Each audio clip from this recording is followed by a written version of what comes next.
The nice thing about having a professor of recreation and sports management sitting at your table is I'm confident she's going to keep us updated with the scores. Not that people from the College of Arts and Sciences can't do that.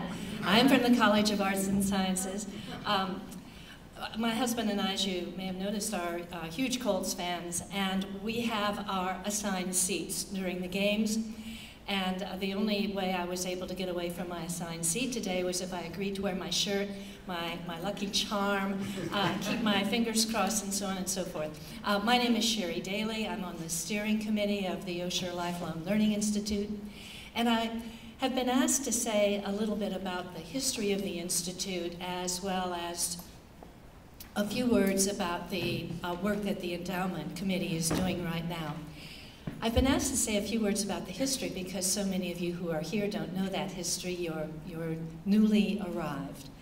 But as some of you know, and I will make this brief, the OLLI Lifelong Learning Institute at Indiana State University first began as the Dewey Lifelong Learning Institute. It began about 10 years ago, and there are people in this room who were an integral part of getting Dewey started, as was President John Moore, and then the continuation through President Benjamin. About 4 years ago, Linda Crossett, who's the Director of Continuing Education, decided that we needed more than just volunteers doing something as important as lifelong learning. And while she was online, she discovered the Bernard Osher Foundation, which was not only interested in lifelong learning, but was also interested in establishing one of their lifelong learning institutes in each state. And guess what? There was not one in Indiana. And so Linda called David Bartine, and guess what? He not only knew Terre Haute, he not only knew Indiana State, but his mother's home was located roughly where the Science Building now is on the ISU campus, and his mother in the early 60s was Vigo County Fair Queen. So she didn't have to tell him who we were, which was a very nice thing. But what she found out was that we had to be invited to apply.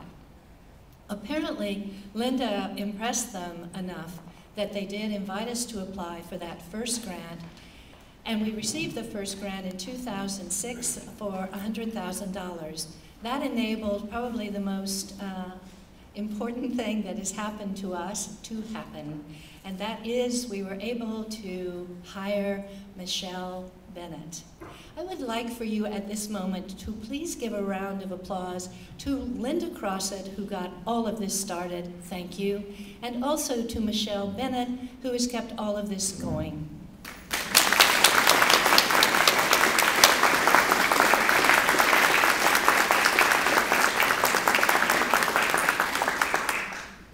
We hired Michelle. That was the first act that the steering committee did. And then we had to write a second grant proposal for a renewal for the second year of the grant. And we received that with no problems. And then the third year of the grant, we ran into two stumbling blocks. The Osher Foundation wanted us to write a strategic plan in which we would demonstrate how we were going to reach a minimum of 500 members. We wrote that strategic plan, and it was used at a university in Colorado. It was given by the Osher Foundation to a university in Colorado as a model of what a strategic plan should look like. So, hooray for the Strategic Plan Committee. Excellent, excellent work by them as well.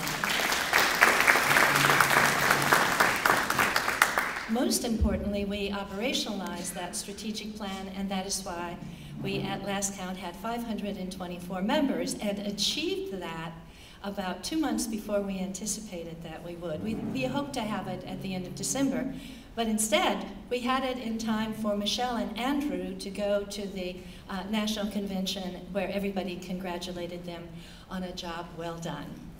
Well, the first problem with our grant proposal was that we did not have the minimum of 500 members. The second thing they wanted us to demonstrate was university support. And President Bradley wrote a letter, and then in addition he called them a few months later and talked to them. And at this point, the endowment proposal writing committee is cautiously optimistic that we have all the pieces in place so that we will receive the $1 million endowment. I'm underlining the word cautiously because we still have a lot to do. We have to finish writing a proposal, which brings me back to the volunteer forms. One aspect of the endowment proposal is a question that involves volunteer engagement. They really want to know that our people are, they don't want this just something driven top-down from the university. They want to know that people, that we are involved. So we sent you all a volunteer form about a week ago. If you haven't filled that out, please, we have forms over at the table. Please fill it out today. Even if you need to check the bottom box which says, I'm sorry, I cannot volunteer at this time, that's fine. But what we want is to be able to demonstrate to the Bernard Osher Foundation that we have people who are at least involved enough that they are, in fact, returning their volunteer forms. So please do that. It's an exciting time for us as we've watched all the pieces come into place.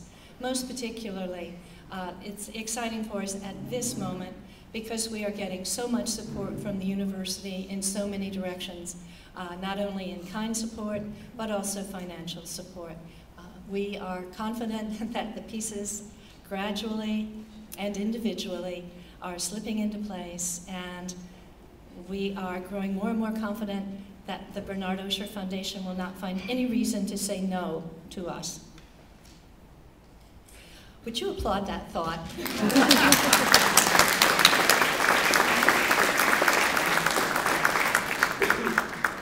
We are so confident, and not excessively, but we are so confident that we are making plans for next fall. Which brings me to the next part of this program. We many of you have asked for more extensive travel programs than we've offered in the past, and so we are going to be able